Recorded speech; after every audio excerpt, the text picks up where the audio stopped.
Welcome to New England Lacrosse Journal's Chasing the Goal podcast, your destination for all things lacrosse. I'm your host, Kyle Devitt.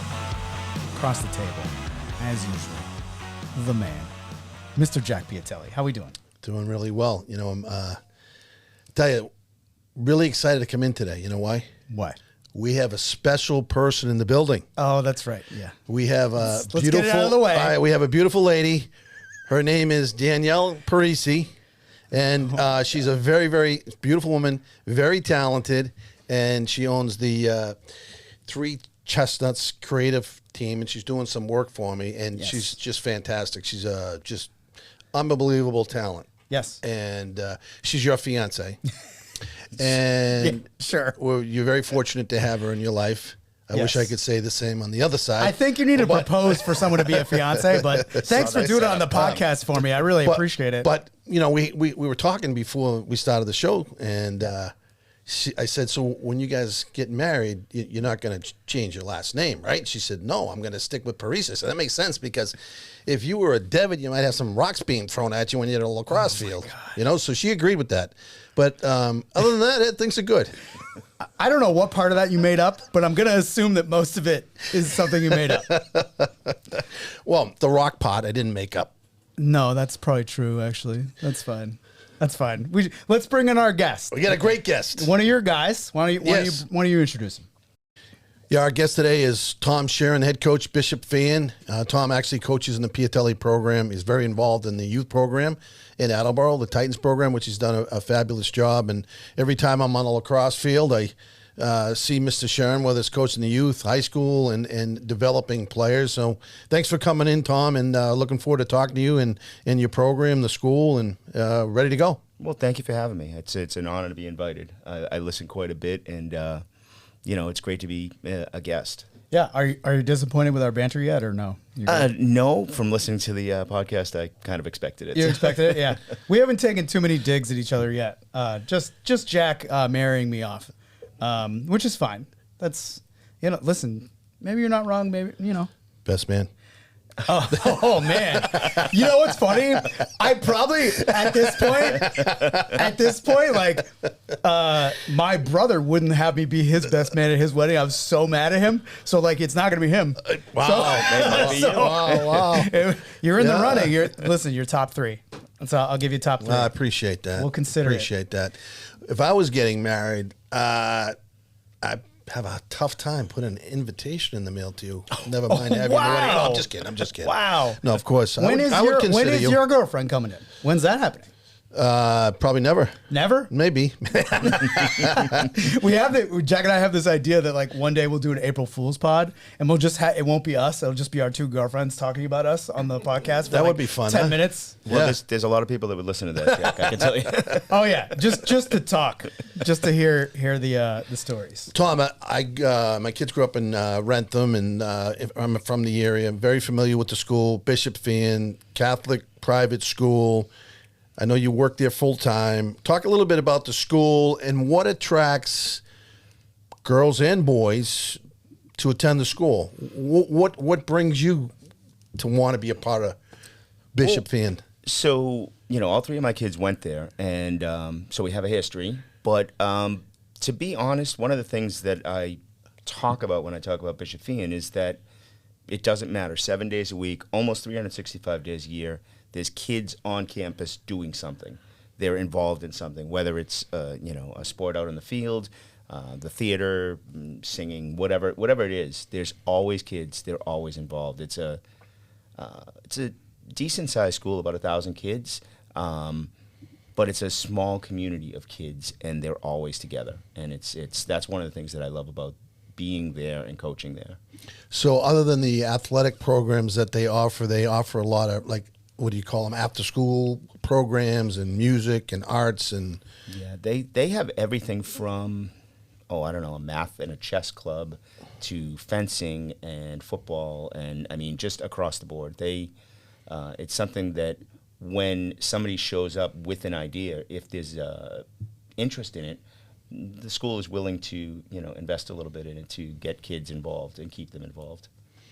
Yeah, it's interesting with Catholic private schools in the last 5-10 years have really grown, and their lacrosse programs have really grown, and more kids have had the interest to go to a private Catholic school because they're getting a good education, but they're also in an environment that is very competitive in terms of the athletics.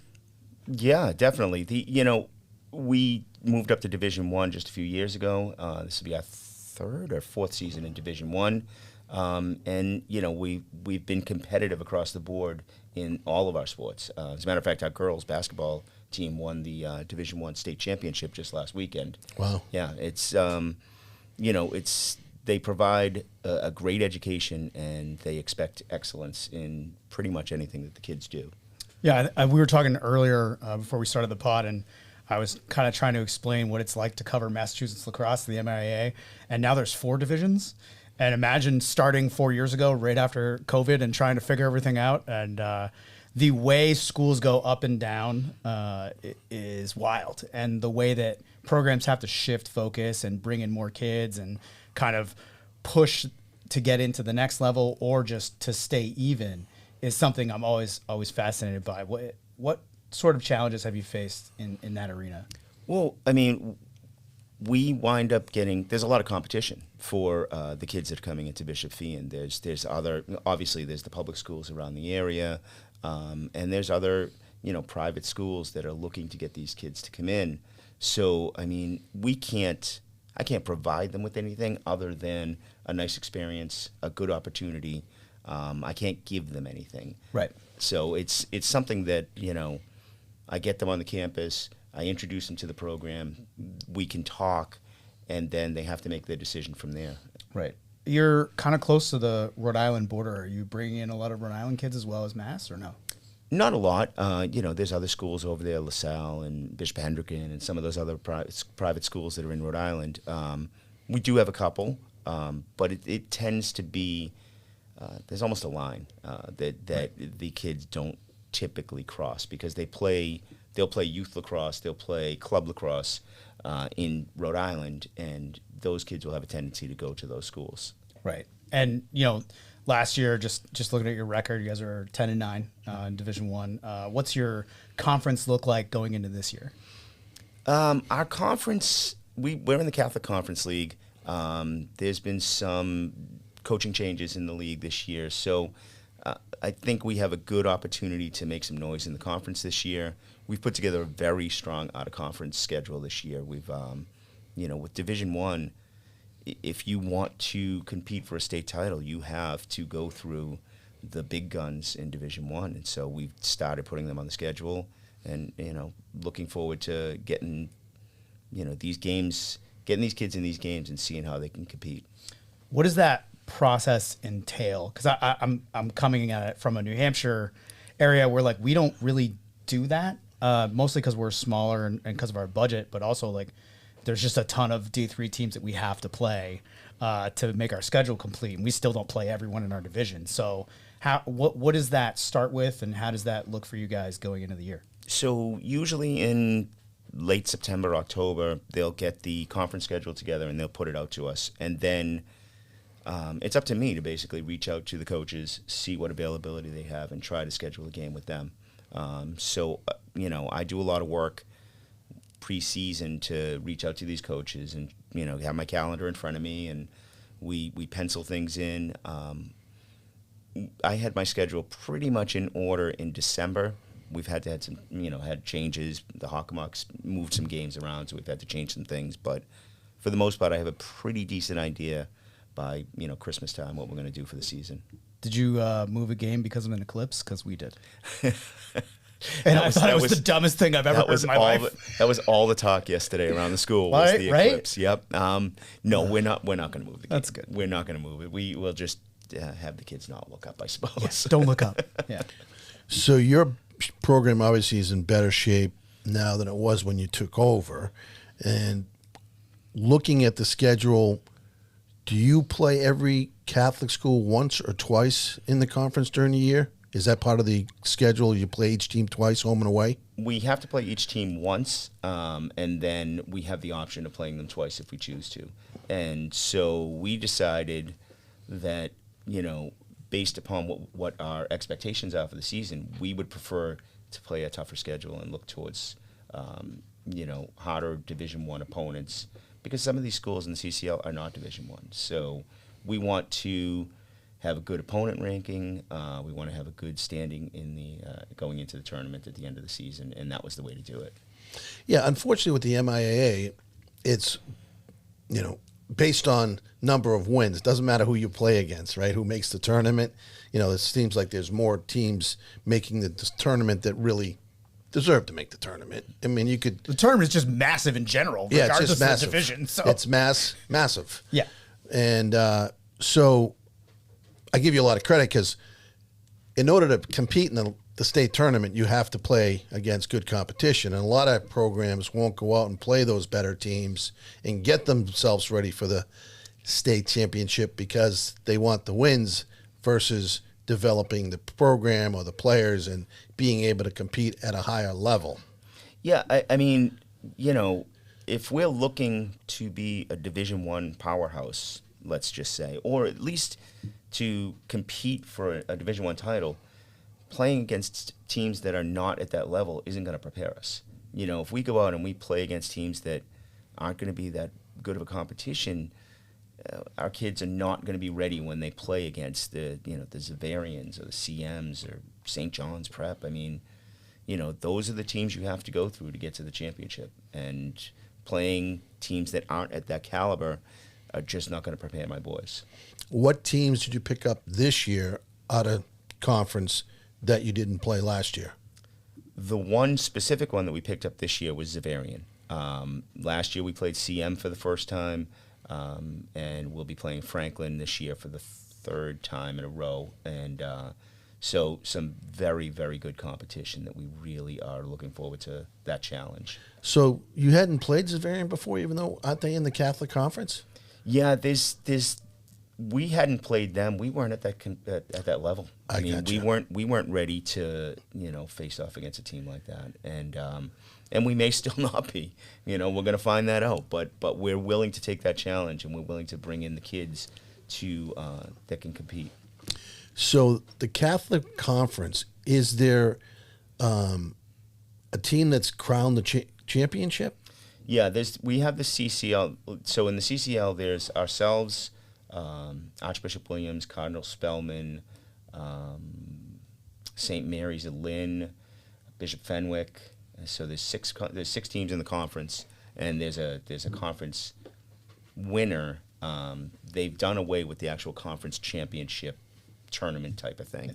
It's more like college, where you have a conference that colleges are all a part of, and not all those colleges have the same teams or the level of teams. So they kind of split everything up, and it's different from what you're thinking of, which is probably like St. John's Prep and BC High. Like that's the Catholic League. Yeah. And then there's the Catholic Conference where Right. you guys are in. So it's a little different, but picking up the Catholic League is generally the teams that are in the Final Four or the championship game every Right. year. That's so true. even getting someone from that league that, like Zavarian, like CM, definitely ups your.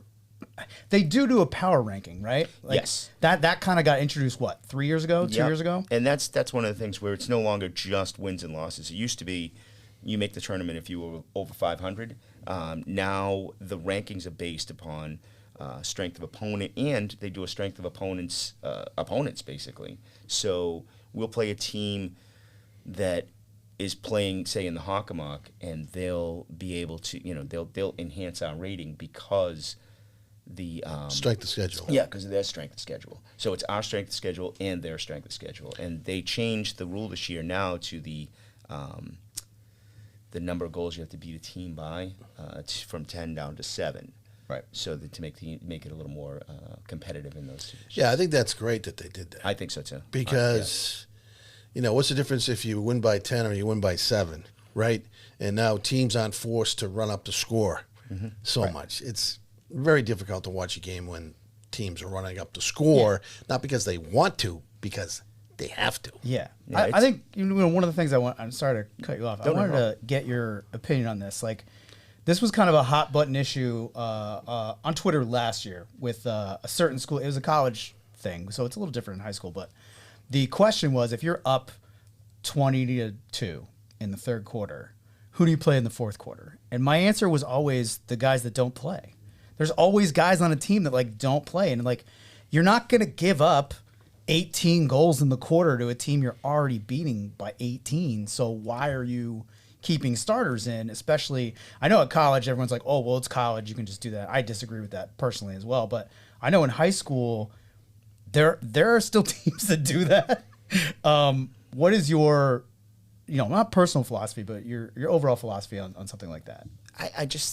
I would never do that. I would never continue to run the score up. I don't think it does anybody any good. No. It doesn't do the opponent any good. It doesn't do your own kids good because they develop bad habits. Yeah.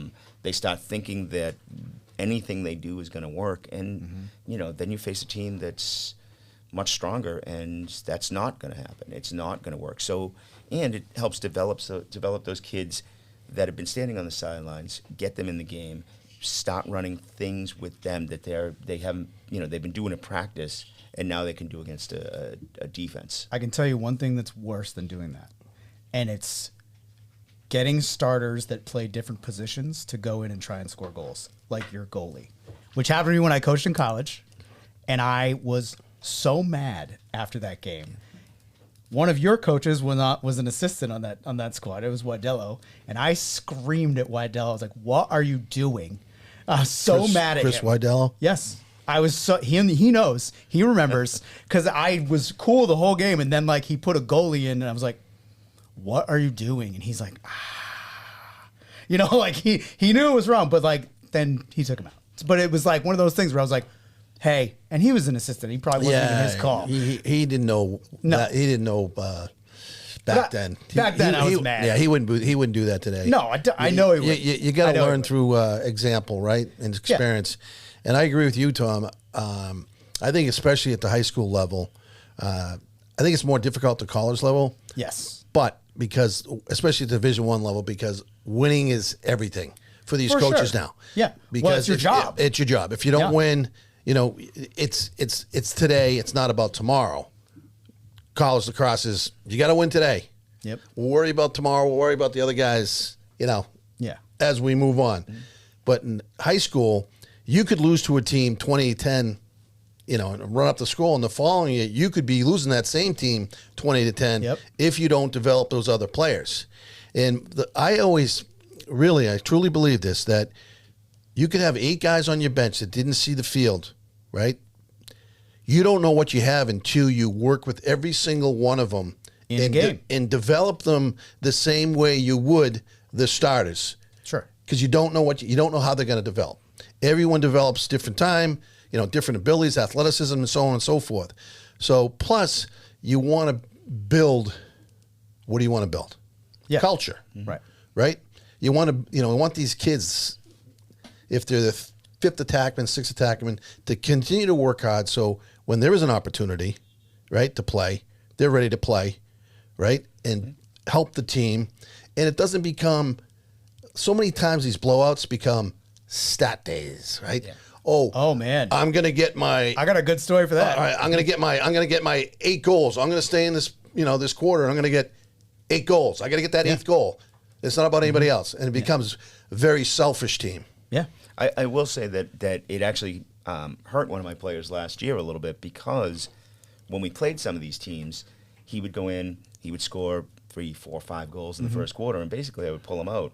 And he did not even get consideration as the MVP last year. Yeah. Where if I had left him in, everyone would have known who he was, and he would have had a way more goals. I feel like that's different from offense to defense, though, right? Like, yeah. Don't you leave I feel like you leave your defensive guys in, and if they want to get stat pads, as long as they're not ripping the ball, like if they're getting their GB numbers up, I don't think anyone cares about that as much, right? No, I don't think so either. I think you're right though with the goalie thing. We had this conversation a couple of years ago where the kids were like, "Hey, can I play X, Y, or Z position?" And I was like, "No, we're not.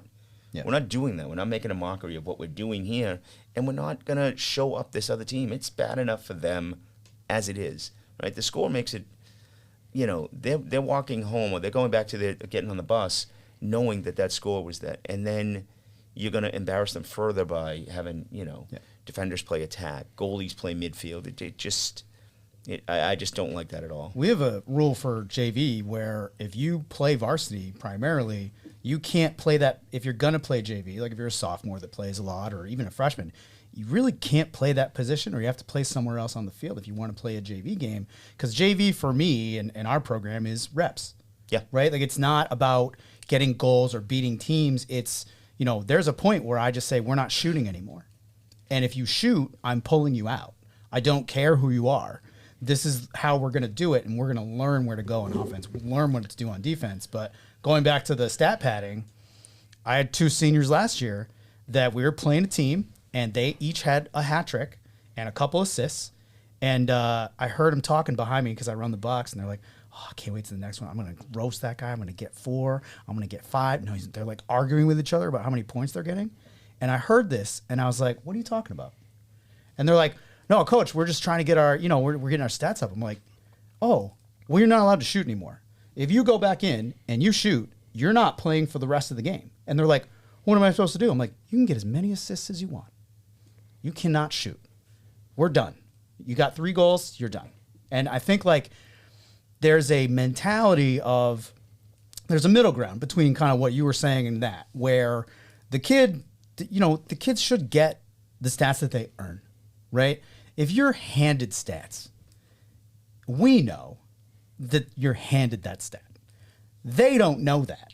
They just see it as, oh, well, I can say I scored 50 goals when I was a senior in high school now. Right. They can always have it. But for us, we're just like, yeah, but like, did you deserve that? And, as someone that votes in college stuff as well, that happens in college too a couple times. And I'm kind of like, well, all right, you have 60 goals. You got 8 against this team. Oh, you got 6 against this team that you beat by 20. It's kind of like that kind of dissection doesn't really happen at award season for high school. No, it doesn't. And it's almost like weighted averages at that point. Yes. Yeah. It should. It should be. Yeah. It's all totals. Yep. Right? I mean, I'm not in that meeting. I'm an assistant coach, but like I know about the meeting because I talk to head coaches all the time and they tell me like, yeah, we had to give them the total. So like we do it manually in the scorebook. Right. So it's like, it's kind of my job sometimes to add stuff up. Like, oh, he had 100, he had 150. Like it's kind of, this kid had 150 ground balls. How's that possible? But like, you're talking about kind of getting the kids what they deserve. Right. And I think what's interesting about your position as the high school coach now is you have a background in coaching youth.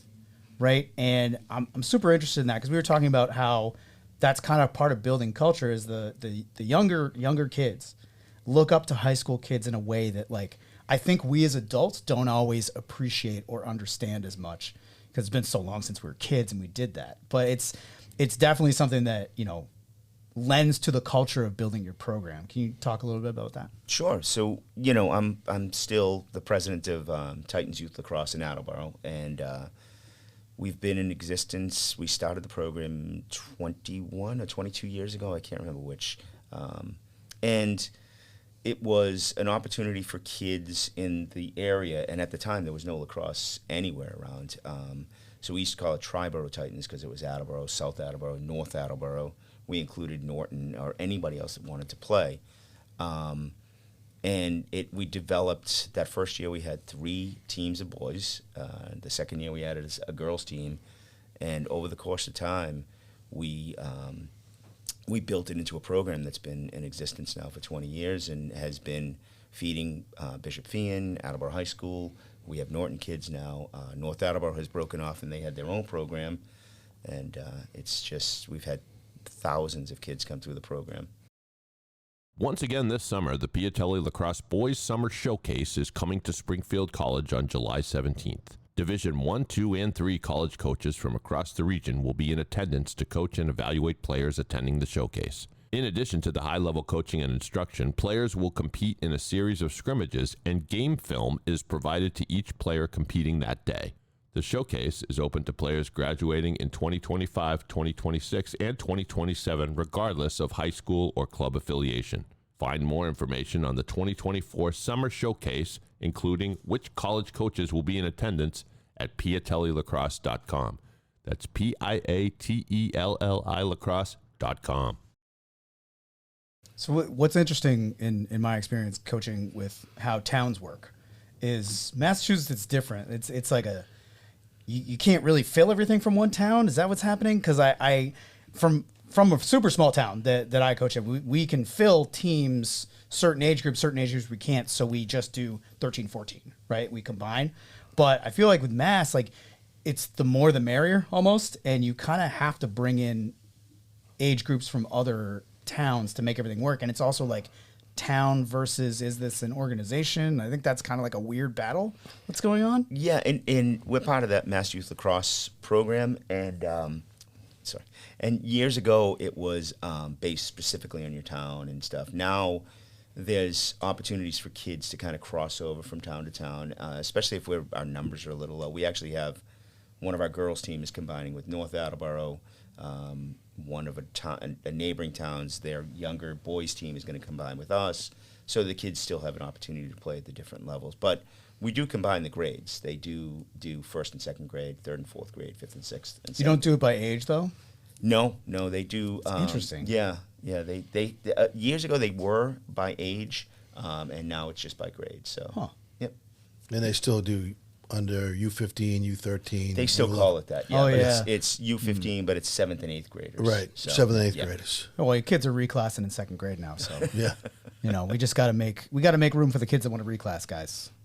That's a joke for everyone listening to reclass. I'll never forget one of my memories of playing high school lacrosse was I remember the coach after a game, we'd won by a lot of goals, and he said, all right, we're not going to talk about who scored the goals. We're not going to talk about who got the assists. What we're going to talk about, attack. He brought all the attack guys together.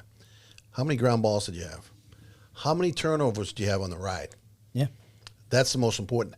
How many times would the ball in your stick, how many touches did you get because you picked up a ground ball or you created a turnover on the ride? Yep. And we didn't have much to say, right? But you play offense, you got to pick up the ground balls. You got to ride. You got to ride. And these kids, some kids just want to score, and it's not about scoring. Because when you go to college, if you don't ride and you can't get a ground ball, you're on the bench. That's it. Yep. That's it.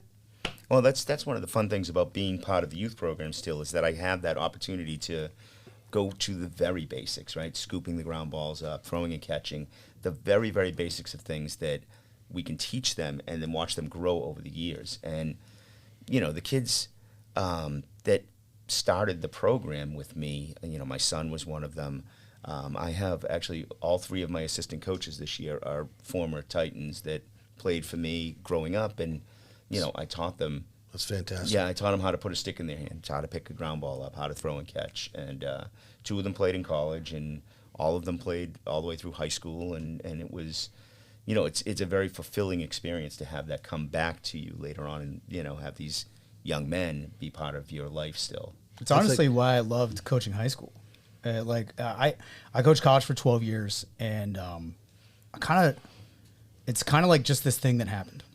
And I've been in this Hopkinton program. This is my 4th year, and I already see legacy. Like the kids are always texting me. They're coming back. They're like, Coach, how we looking? I just saw a guy I coached 3 years ago. He went into the Army. Now he's an EMT. And he saw me outside the school because he was just there for his EMT stuff. And he's like, oh, my God, Coach. And he runs up and he shakes my hand. And he hugs me. And he's like, how we looking? How we doing? Can you get me your schedule? Like, I want to go to all these games. And you're just like, hey, I only coached you for a year. But the way you can forge those connections. I think maybe this happens in other sports, but I don't know. I don't remember it happening in any other sports I played. Well, lacrosse is so. I feel like there's such a good connection there if you have a really good experience. Oh yeah, absolutely. It's everything. It's the whole base of everything we do. One thing I wanted to mention about ground balls, going back to ground balls, it's not what I think, it's what I know. Because I experienced it like you. I started King Philip Youth Lacrosse Program. We started every drill, ground balls. Every single drill, ground balls. Scoop and shoot, scoop and roll, scoop and pass. Everything was ground balls. And I used to tell the kids, if you can master the basic fundamentals of this game, you're going to be so much further ahead than everyone else. And coaches and players forget that. You have to continue to develop your stick skills at every single level. You go to a Cornell practice. What are they working on for 30 minutes? Their skills at that level, because every single player at that level has to continue to work on their stick skills. At the next level, even more so. But ground balls is everything. And if you get a ground ball in a game, right? What do you have to do? You have to do something with it, right? You either run with it, you got to pass it, you might shoot it, but what it does is it teaches you the game. You have to react. You get a ground ball, you have to react differently than anything else. Mm-hmm. If you're open for a shot and someone passes you the ball, you know what you're going to do before you catch the ball. You got a shot. Yeah. Or you might catch it and another guy's open and you make another pass. But when you go to a ground ball, you don't know what to expect. Right. It's a whole new world. What do all the coaches that we talk to that are college guys want from the players that separates great players? Field sense. Where do you get a lot of field sense? Picking up a ground ball, man. Absolutely. Going to space, knowing where you are, knowing where you are on the field. Exactly. What space is open around you is the biggest. Like, I've seen kids that are so, and this is me doing evals, not even my kids, just watching evals of kids that are like, why aren't I top ranked and all this stuff? Why don't you write about me? And I'm like, dude, you picked up a ground ball and ran into your own guy 3 times. I'm sure it's great that you have 4 goals in this game. But, how many turnovers do you have? How many ground balls do you have? Just like you were saying, how many times do you chase a guy down on the ride? That's a huge thing that separates at the level of just me evaluating kids just for Lax Journal, but also, and I've said this on the podcast, I know this happens for you too, and I assume it happens for you, is like college coaches, if they're interested in your kid, they're going to ask you what you think about him. Like, what do you think they need to do better? That's one of the questions I always get. If I write an eval on a kid and I've watched him 2, 3, 4 times, I'll have a college coach be like, hey, I think we're looking at this guy. What do you think? And I'll be like, well, you might read the things that I like on Lax Journal, but I have notes. Yeah. My notes are not always all positive on everybody, because that's kind of the game, right? Is evaluating players is a huge part of what we all do. You decide playing time. Mm-hmm. You are developing them. I'm trying to develop them as well in my smallest, tiniest 1/1000th of a way. But that's a huge part of lacrosse, is getting the field sense. The field sense is just such a key. And watching, I feel like you get it by playing, obviously, but you get it by watching. Yeah. Like, do you do chalk talks at Oh yeah, Feehan? yeah. We do a lot of film outside. We monitor what the kids are watching. We have huddle, so we monitor what the kids are watching. We get how much time they're doing. We send specific things to them, specific drills, specific clips. But you're right, that field sense is the thing that separates the good players from the great ones.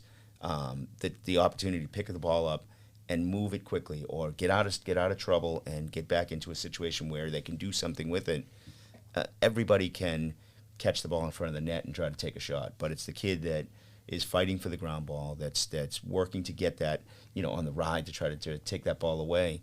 That's the kid that separates himself from everybody else. We were talking about size before we started, and how, listen, none of us are tall at this table. Let's be real. Yaz, congratulations. I bring the average up significantly. Yes, that's You true. do, yes. How tall are you, yes? Almost 6'3", 6'2" and 3/4. Yaz could wear me like a backpack. But Maybe later. Buy me a drink cup. We just don't know what's in that backpack. But man, make me lose my train of thought.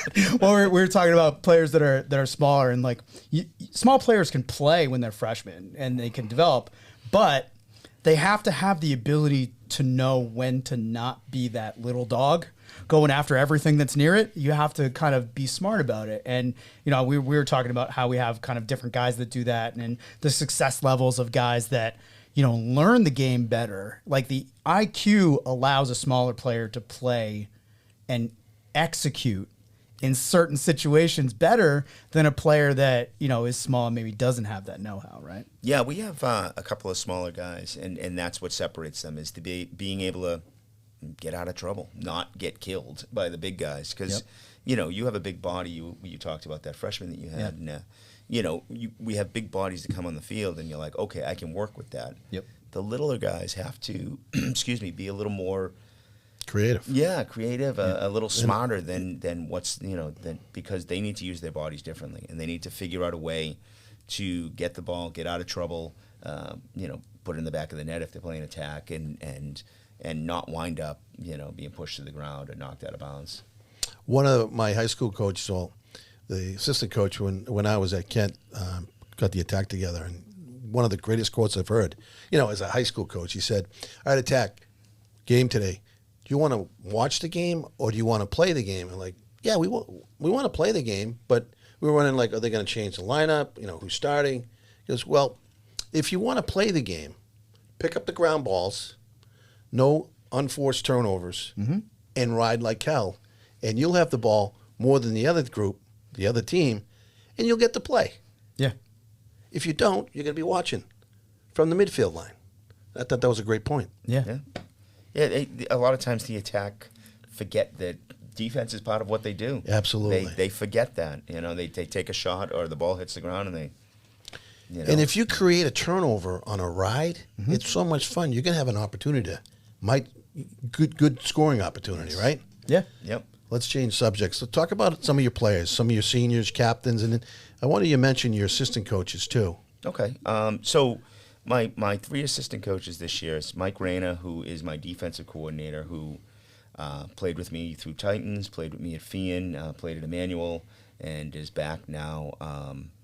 He's terrific. He actually coaches with me for the Piatelli team as well. So Yeah, he's fantastic. Yeah, great kid, hard worker, smart, and knows the defense inside and out. Love having him. And then I have Stephen Patch, who played with me again through Titans, played with me again at Feehan, did not play in college, but has come back as my offensive coordinator and does just amazing work. He does a lot of film work, does a lot of, bringing in new stuff all the time, bringing in new drills, bringing in new ideas. We started going through the offense yesterday, and he's basically changing a lot of stuff from last year because we graduated 9 starters this year. So we on are, offense? In total, we have 9 starters. Wow. That's a big loss. Yeah, 11 seniors, 9 starters. And so we're starting off pretty fresh. We, our mantra this year is, if you want a position, it's yours to take. Go get it, because it's your opportunity to go out there. We have freshmen that are going to make some impact this year, which is great. And then my third coach just came on board within the last couple of weeks. Is Kevin Patton, Jr. He also played Titans. He played at Salem State, I believe he played. And good kid. He's going to do my JV. He's going to run my box for me in the varsity games. Such a thankless job. I just approached that with him yesterday. So I bet he was psyched. Well, that's so important. The box is so important, especially at the high school level, because it's chaos. I know. It's chaos. You have to have a system. You have to have a system, and you have to have a person in place at the box, because kids are coming and going, and some of the kids don't know why they're coming and going, right? You gotta settle down a little bit. Well, and you also have kids that are just, they come off the field and they're like, oh, I can get back on here right now and upset the whole, your whole substitution process. And, you want them to want to be on the field. But if they've just run a long shift and then they come off, they're no good to me. I need you to rest. I need you to retool and then get back out there. Even if we run somebody who's not quite the same, at least they can hold the ball until such time as you're, back into. Right. So some of the players you expect some big things from this year. Yeah. So, we have Mason Kennedy's one of my captains, and he played at Walpole. He was a Walpole kid growing up. He played at Walpole Youth, and big, strong kid. Was battling some injuries last year. Has kind of come into his own a little bit this year. Has a really good shot. I'm looking forward to seeing what he can do. He's a midi. We have a kid that transferred from CM, actually. He's a junior this year. His name's Cooper Masso, and just actually committed to VMI. Yeah. Yep. And looking right at it. Yeah. And That's great. Yeah. And I've already told him that even though he hasn't played for me yet, I'm taking full credit for that. So, but strong kid, very fast. He plays attack, and he's tricky. He can come from X and score that around the net goal or just hold it. He's got very good field awareness. He can move the ball quickly and move it well. Got a couple. Yes. No. Oh, I'm sorry. That's our signal. Sorry. You caught on. You're the first guest to catch on. The first one to catch it. That's our signal. Like, all right. Once again, we're on video. Yeah. That's why we have the laptops, just to hide our hand signals. Sorry. All right. Your We're doing question. this. You know, Jack, I am half Italian, so when you do the hand signals, I'm figuring it out. There you go. That's pretty good. The first one after 200 podcasts, you figured out our signals. That's good. I don't think Gaz has either, though. And, you know, I have a couple of other kids like Danny Cody, who plays goal and plays LSM Wow. for us. Yeah, well, I mean, you know. Is he your starting goalie? Well, we're not 100% sure. We have Grant Koloski. It's the first week. Grant Koloski. Grant You have Grant Koloski. Koloski? Who's that? Yeah. Oh my God. Yeah, so He plays goal? he does play goal. Oh, my God. Yes, you can ask him. I didn't even know he played lacrosse. So Grant is Grant stepped up and he's done a great job this year. So Danny, being a smart kid, you know, picked up a long pole and started playing some LSM. So if Grant is not playing goal, then, you know, Danny will play goal and if Danny's playing goal, then, you know, Grant's on the bench. Grant's on the bench. Taking stats. Yeah, Grant's not taking stats. We all know that. But that's a great, you know, to have a goalie who can Yes. play LSM as well. So that's really. Well, he's a good communicator. He's smart. He knows the game pretty well, and he's very fast. He's a soccer player in the fall, so he's got good speed, and you know, just he knows the defense from Sure. the goalie position. Yeah. So it was a nice transition. It was actually a pretty easy transition for him. So That's great. One of the things we were talking about before we got started was I like to know when guys come in if they're offensive guys or defensive guys, and you're like, oh, both. I'm like, come on, no one's both. Give me one, right? Like everyone leans towards something, and you kind of went a little offense. So what's your I don't want you to give anything away, but what's your preferred kind of set? So as we had talked about prior, you know, we run triangles. We like to run triangles. Yes. We like to run a lot of motion. We have kids. You know, Brendan McNeil's one of my seniors who's going to be a leader this year, and he moves the ball really well. My team is very good at throwing and catching on the run. So, you know, if we can rotate the triangles and kind of move the kids out of, you know, move the defense out of position, we'll be able to take advantage, hopefully get some 2-on-1s on a defender. And, you know, that's kind of how we're going to run it. So not a lot of plays except maybe on inbounds plays and stuff like that. A little more innovation because we have some kids that can actually operate that way. You know, last year we had to run a few more plays. We didn't really have we didn't allow that same innovation. This year we're going to allow a little bit more innovation. So are you one of these coaches? Sounds like you're one of these coaches that adjust your offense based on what your talent level is and the personnel that you have, instead of saying, all right, this is what we're going to run. I don't care if you can't run it, but we're going to run it. Yeah, I think it's much easier to adapt the offense to the player than Right. try to adapt the players to the offense. Yes. You know, if you're trying to run a certain set or a certain motion and your players just can't do it, it's just going to fail. And everybody's going to get frustrated that way, including the players. So we try to evaluate what we have for players and then modify our offense to what's best going to enhance their abilities. No, on defense, are you strictly man-to-man, or do you like to run it, get into a zone every once in a while? Yeah, we have a man in a zone package. Obviously, we're right at the very beginning, so I mean, we're just going to start. You know, we'll go straight up man for the most part. But Michael's very good at, you know, installing a nice zone. It was very successful last year when we were able to switch back and forth. Towards the end of the season, we had the calls where we could kind of go from man to zone and zone and back without too much trouble. We could actually do it while the ball was in play, and it upset some offenses for sure. I'm not trying to be critical here, but I am amazed, and even like watching the NCAA basketball, a lot of teams are going to the zone and everything like that, but teams don't practice enough offense against the zone, and it shocks me that the coaches and the players don't know how to run an offense against the zone. It's amazing to me. I mean, it's just passing, right? Like you get the right set, Overload you pass fast aside. enough. Yeah. You pass fast enough, you're gonna get a shot. That's the thing about the zone. I mean, I do agree that a lot of coaches just run their man down with an extra guy, and you're like, I don't think that's gonna work. Like, it doesn't work. I'm telling you, it doesn't work.